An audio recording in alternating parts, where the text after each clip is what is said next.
বইটার লেখক হচ্ছে ভারতবর্ষের যিনি শিক্ষামন্ত্রী ছিলেন হযরত মাওলানা আবুল কালাম আজাদ।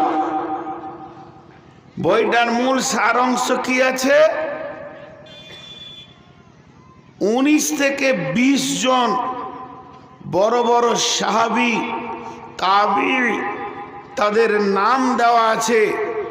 তারা মৃত্যুর আগে বিছানায় শুয়েছিল, এই মরবে হয়তো 10 মিনিট 5 মিনিট আগে তারা পৃথিবীর মানুষকে কি কি বলে চলে গেছেন, ছেলে মেয়েদেরকে কি কি বলে চলে গেছেন, সেই কথাটা তোলা আছে। আমি বিশ্বাস করি, একটা বইয়ের নাম বলছি, বইটা পড়বেন, জীবন সন্ধ্যায় মানবতা। এই বইটা অনেকগুলি নকল উঠেছে। এই যে শব্দটা বললাম, এই শব্দের যদি বই হয় তো পড়বেন। এই বইটিতে কি আছে? বইটার লেখক কে? বইটার লেখক হচ্ছে ভারতবর্ষের যিনি শিক্ষামন্ত্রী ছিলেন হযরত মাওলানা আবুল কালাম আজাদ। বইটার মূল সারাংশ কি আছে? 19 থেকে 20 জন বড় বড় সাহাবী তাবী তাদের নাম দেওয়া আছে। তারা মৃত্যুর আগে বিছানায় শুয়েছিল, এই মরবে হয়তো 10 মিনিট 5 মিনিট আগে তারা পৃথিবীর মানুষকে কি কি বলে চলে গেছেন, ছেলে মেয়েদেরকে কি কি বলে চলে গেছেন, সেই কথাটা তোলা আছে। আমি বিশ্বাস করি, আমার এটা বিশ্বাস, আপনি যটা লাইন পড়বেন, যদি হৃদয়ে ঈমান থাকে তো চোখে পানি আসবে। ইমাম হোসেনের বিষয়টা আমি একদিনে পড়তে পারিনি। রাসূলুল্লাহ সাল্লাল্লাহু আলাইহি সাল্লামের আছে, ইমাম হোসেনের আছে, আবু বকর, উমর, আলী, হাজ্জাজ ইবনে ইউসুফ, এই ধরনের সাহাবী তাবী এবং খলিফায়ে রাশিদিন, এরা মুমূর্ষ অবস্থায় কি কি ভাষা বলে গেছেন, ছেলে মেয়েদেরকে কি ওসিয়ত করেছেন, সেই কথাটা ওই জায়গাতে তোলা আছে। আপনি আমি পড়লেও আপনার আমার জীবনের অনেক আলো জ্বলবে। যেমন একটা কথা আমর বিন আস তার ছেলেকে বলছে, আব্দুল্লাহকে, কি বলছে? বেটা আব্দুল্লাহ, বেটা আব্দুল্লাহ। যখন আমর বিন আস বুকে বালিশটা ধরে ডুকরে কাঁদতে শুরু করলেন, তখন আব্দুল্লাহ বলছে, আব্বা, আপনার অন্তিম যাত্রা, আপনার বিদায়ের পালা, আপনার এই অন্তিম যাত্রাতে আপনি কেন এত হতাশা হচ্ছেন, নিজেকে কেন এত হতাশার মধ্যে রয়েছেন? তখন আমর বিন আস বলছে, রে বেটা আব্দুল্লাহ, শোন, তোর আব্বা জীবনে যতগুলি টাইম পেয়েছিল পৃথিবীতে বাঁচার জন্যে, আল্লাহ যতটি সময় দিয়েছিল, এর ভিতরে যতটি হারিয়েছে আর যতটি কাজে লাগিয়েছে, যেটি কাজে লাগিয়েছে এটা যদি হারিয়ে যেত আর যেটা হারিয়েছে ওটা যদি কাজে লাগতো, তাহলে নিজেকে অনেক ধন্য মনে করে নিত। এর মানে কি বুঝলেন? আমি জীবনে যতগুলি টাইম আল্লাহর কাছে এনেছি, সেইটার ভিতরে যতগুলি হাত ছাড়া করে দিয়েছি, হারিয়ে গেছে, সেটা যদি কাজে লাগতো আর যেটা কাজে লাগিয়েছি ওটা যদি হারিয়ে যেত, তাহলে আমি ধন্য মনে করতাম। এর মানে হচ্ছে, এর মানে এখানে বলতে চাইছে, উনি নবীজিকে পেয়েও ঈমান আনতে অনেক লেট করেছিলেন। ঈমান আনতে অনেক সময় লাগিয়ে দিয়েছিলেন, এর জন্য উনি আফসোস করছেন দীর্ঘদিন আমি রসুলের বিরুদ্ধে কাটালাম, আর শেষকালে আমি ঈমান আনলাম। তাহলে তারা মুমূর্ষু অবস্থায় ছেলেদেরকে ওসিয়ত করেছেন, তেমনি বিশ্বনবী ওসিয়ত করছেন আমাদেরকে। বিদায়কালে চলে যাচ্ছেন, মাছকে ডেকে বলছেন, কি বলছেন? হযরতে মাছ বিন জাবাল বলেন, আল্লাহর নবী আমাকে বললেন ইয়া মাছ। আমি বললাম লাব্বাইক। কেউ কেউ বলেন হাদিসটা এমন, নবীজি একদিন বলছেন মজলিসে, আমি তোমাদেরকে 10টা ওসিয়ত করে যাব, আমি তোমাদেরকে 10খানা অমূল্য ধন দিয়ে যাব। কে এমন আছো, কোন ব্যক্তি আছো যে আমার এই ওসিয়তগুলিকে সুন্দর করে আমার উম্মতের কাছে পৌঁছিয়ে দেবে? তখন হযরতে মাছ বিন জাবাল উঠে দাঁড়ালেন আর বললেন, ইয়া রাসূলুল্লাহ, ইয়া হাবিবাল্লাহ, ও শফিউল মুজনাবিন, ও রাহমাতুল লিল আলামিন, আপনি ওসিয়ত করতে থাকেন, আমি সবগুলিকে আপনার উম্মতের কাছে একটা একটা করে পৌঁছিয়ে দেব।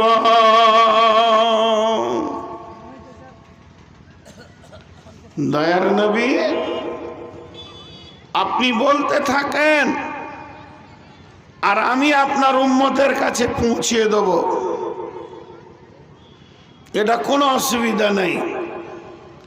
এবার নবীজি বলতে শুরু করলেন, ওয়ান মাস বিন জাবালিন রাদিয়াল্লাহু তাআলা আনহু قال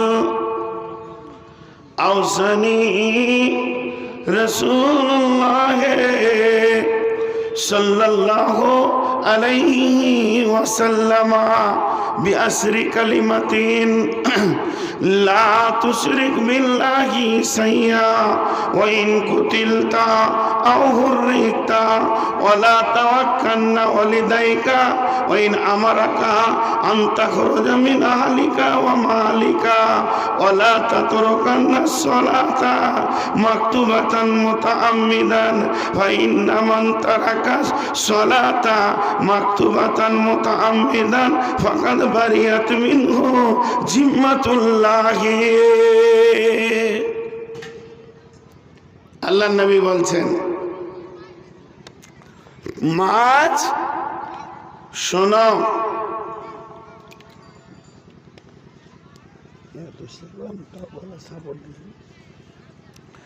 হে মাছ তুমি শোনো, আমার উম্মতকে 1 নম্বরের ওসিয়ত করবে কি? লা তুশরিক বিল্লাহি শাইয়া ওয়া ইন কুতিলতা আও হুররিতা। মাঝ রে, আমার উম্মতের উপরে এমন একটি সময় আসবে, আমার উম্মতের উপরে এমন একটি বাদশা আসবে, তারা এদেরকে জীবিত জ্বালিয়ে পুড়িয়ে ছাই করে দেবে আর কেটে কেটে কেটে কেটে পিস বানিয়ে দেবে। মাঝরে আমার উম্মতকে বলে দিও, ওই সময় যেন তারা ঈমানকে হারিয়ে না দেয়, শিরকের মতো গুনাহ না করে নেয়। শিরক হলো এমন একটি গুনাহ, লা তুশরিক বিল্লাহি শাইয়া ওয়া ইন কুতিলতা আও হুররিতা। মাঝরে আমার উম্মতকে বলে দিও, তারা যেন শিরকের মতো গুনাহটি না করে। দুটি শব্দ ব্যবহার করেছে, একটা কুতিলতা আর একটা হুররিতা। আমি এই দুটি শব্দের ওপরে দুটি কথা আপনাদেরকে বলবো। 1442 বছর আগে বলেছেন আল্লাহর রসুল 1400 বছর আগে বলেছেন, আরো 1440 বছর আগে বলে গেছেন যে এই উম্মতের দুটি হালাত হবে, একটা হবে কুতিলতা আর একটা হবে হুররিকতা। কুতিলতা মানে হচ্ছে কেটে পিস বানানো হবে, হুররিকতা মানে হচ্ছে জ্বালিয়ে পুড়িয়ে ছাই করে দেওয়া হবে। এই দুটি অবস্থা এখন চলছে। বর্তমানে 1400 বছর পর রসুলের ভাষাটা মিলে গেছে, চলছে। এবার এই অবস্থায় ঈমান রাখতে বলছে, একটু খেয়াল করেন। তাহলে ঈমানের পরিমাণটা কত হতে হবে যে এই অবস্থায় আপনার আমার ঈমান হারাবে না? পরিমাণটা শুনেন, আমি একটা উদাহরণ দিচ্ছি। একটা হলো দুধ আর একটা হলো মাখন। উদাহরণটা ভালো করে শুনবেন। একটা হলো দুধ আর একটা হলো মাখন। দুধ হলো দামি জিনিস, দুধের মতো দামি জিনিস নাই। দুধ হলো পৃথিবীর বিকল্প খাবার। যদি কোনো মানুষকে জিজ্ঞেস করা হয় দুধ কি জিনিস, সবাই বলবে দুধ ভালো। যে খায়, যাকে রুচে সে বলবে ভালো। যে খেতে পারে না, অনেকে শুধু খালি দুধ খেতে পারে না, তাকেও যদি জিজ্ঞেস করা হয় দুধ ভালো না খারাপ, সেও বলবে ভালো। কিন্তু যদি ওই দুধকে দীর্ঘ সময় ধরে জালসা করা হয়, ওরে দুধ রে, তুমি হলে ভালো জিনিস, খবরদার তুমি নদীর পানিতে পুকুরের পানিতে মিশে যেও না। এই বলার পর তাকে পানিতে ছুঁড়ে দিলে সঙ্গে সঙ্গে মিশে যাবে। কিন্তু ওই দুধের ওপরে মেহনত করতে হবে। আর মেহনত করে করে করে করে ওটাকে যখন মাখন বানিয়ে দেওয়া হবে, এই মাখনটাকে যদি মহাসমুদ্রে ছুঁড়ে ফেলে দেওয়া হয় আর পানির সঙ্গে মিশবে না। তেমনি ঈমানের তিনখানা স্তর আছে। একটা ঈমান, একটা আকীদা, আর একটা হলো ইয়াকিন।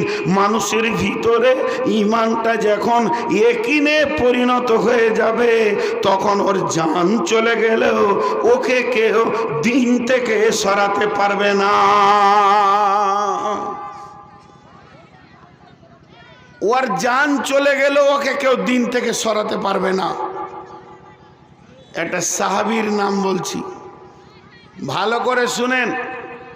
সাহাবীটার নাম হলো খাব্বাব। ওই খাব্বাবকে যখন সুলিতে চড়ানো হয়ে গেছে, এরপরে তাকে বেঁধে দেওয়া হয়েছে সুলিতে। সে বাঁধা আছে এবং খাব্বাবকে পেছন দিয়ে একটা লোহার হুল ঢুকবে আর গোটা হাড়কে আঁতড়িকে ফাটিয়ে দিয়ে মাথা দিয়ে বের হবে। এইভাবে তাকে মৃতদণ্ড দেওয়া হয়েছে। কাফের বেঈমানেরা খাব্বাবকে ওইভাবে মারবে, তারা ঠিক করে নিয়েছে। আর সুলিতে চাপানোর পর এখনো সুলিকে রেডি করা হয়নি, এখনো চালু করা হয়নি, এখনো খাব্বাবকে মৃত্যুতে দেওয়া হয়নি। তার আগে খাব্বাবকে জিজ্ঞেস করা হচ্ছে, খাব্বাব রে, তোকে একটা কথা বলছি, তুই বল। বলে কি কথা? বলে তুই খালি মুখে একবার বল, এই কথাটা বল যে আমাকে ছেড়ে দাও আর আমার পরিবর্তে নবী মুহাম্মদকে তুমি মেরে লাও, তোমরা কেটে লাও, ওকে তোমরা যা পারবে করে লাও, আর আমাকে তোমরা সুলি থেকে ছেড়ে দাও। এই কথাটা যদি তুই একবার বলিস তো তোকে সঙ্গে সঙ্গে আমরা ছেড়ে দিব।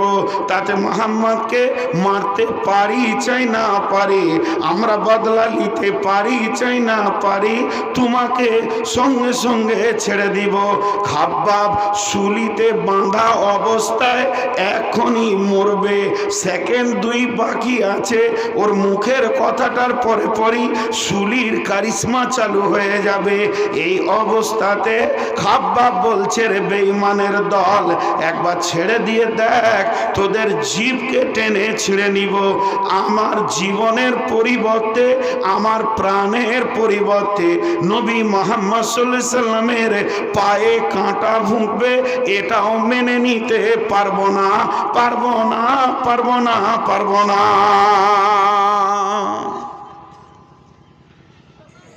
কোন ঈমান ছিল তাদের?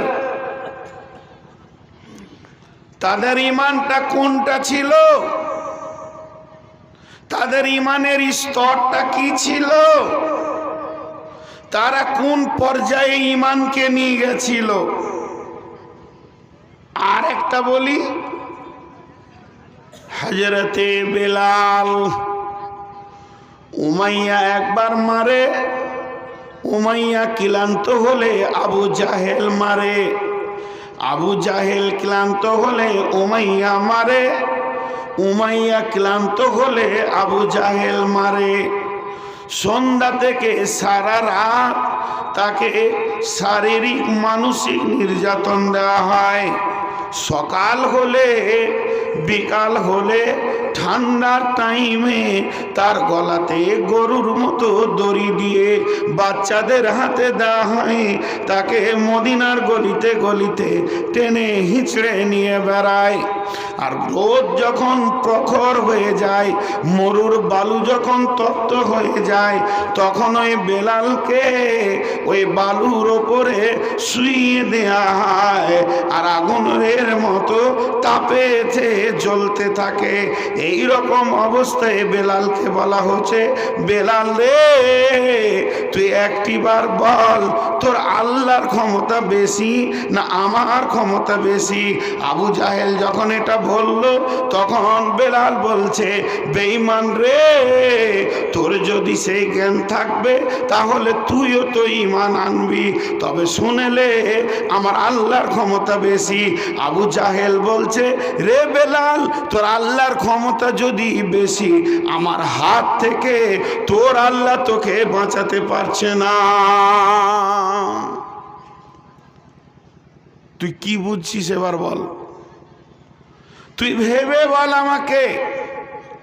তুই বলছিস আল্লাহর ক্ষমতা বেশি, আরে এটা আমার হাত, তোর আল্লাহকে বল রুখবে, এটা আবার মারবো তোকে। কোশ্চেনটা কত হার্ড, প্রশ্নটা কত হার্ড। প্র্যাকটিক্যালে দেখাচ্ছে, এখন তোকে আমি মারবো, তোর আল্লাহ রুখে দে। বেলাল উত্তরে বলছে, রে বেঈমান আবু জাহেল, মানুষ হাটে হাঁড়ি কিনতে গেলে বাজিয়ে দেখে নেয়, আর তুই কি বুঝিস না আমার আল্লাহ আমাকে চিরসুখ জান্নাতে দেবে? এর জন্যে তোর মতো বেঈমানকে দিয়ে আমার ঈমানকে বাজিয়ে নিচ্ছে। অতএব আমার আল্লাহ এক, তিনি সর্বশক্তিমান।